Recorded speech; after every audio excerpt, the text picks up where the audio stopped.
ஆதியாகமம் 6ஆம் அதிகாரம். கவிதை வரிகளில் கேட்போமா? கிருபையின் பேழைக்குள்ளே. தான் ரசித்து விரும்பி உண்டாக்கிய பூமியை தேவன் நோக்கி பார்க்க, பூமியோ சீர்கெட்டு கொடுமை நிறைந்து அக்கிரமம் பெருகி பொல்லாத இருதய நினைவால் மனுஷர் தங்கள் வழியை கெடுத்து, தேவபுத்திரர் மனுஷிகளால் கவரப்பட்டு ராட்சதரும் பலவான்களும் பெருக மனுஷனை உண்டாக்கினதற்காக மனஸ்தாபம்.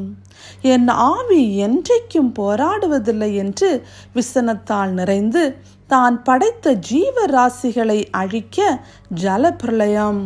நீதிமான் உத்தமனான நோவாவுக்கோ அவர் கண்களில் கிருபை, அவனுடனே அவர் உடன்படிக்கை. கொப்பேர் மர பேழையாம், அப்பேழையிலே 3 தட்டு அறைகளாம்.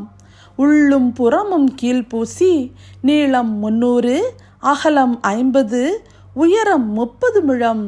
ஒரு ஜன்னல் மேல்தட்டுக்கு 1 முழத்திற்கு கீழ். அதன் பக்கத்தில் ஒரு கதவு. எப்பேற்பட்ட அக்கறை, என்னே கரிசனை! வசிக்க வசதியான முறையில் கடவுளின் சித்தப்படி செய்தாயிற்று. நோவாவும் அவன் குடும்பமும் எல்லா ஜீவ ஜந்துக்களிலும் ஒரு ஜோடு உள்ளே வந்தது. இவைகளுக்கு எல்லாம் ஆகாரமும் பேழைக்குள்ளே, யாவும் உயிரோடே காக்கப்பட. உண்மையாய் தம்மை நோக்கி கூப்பிடும் யாவருக்கும் கர்த்தர் கிருபையின் பேழையாக. நீயும் உன் குடும்பமும் உயிரோடே காக்கப்படும்படி நீ பேழையின் உள்ளேயா அல்லது வெளியே நிற்கிறாயா?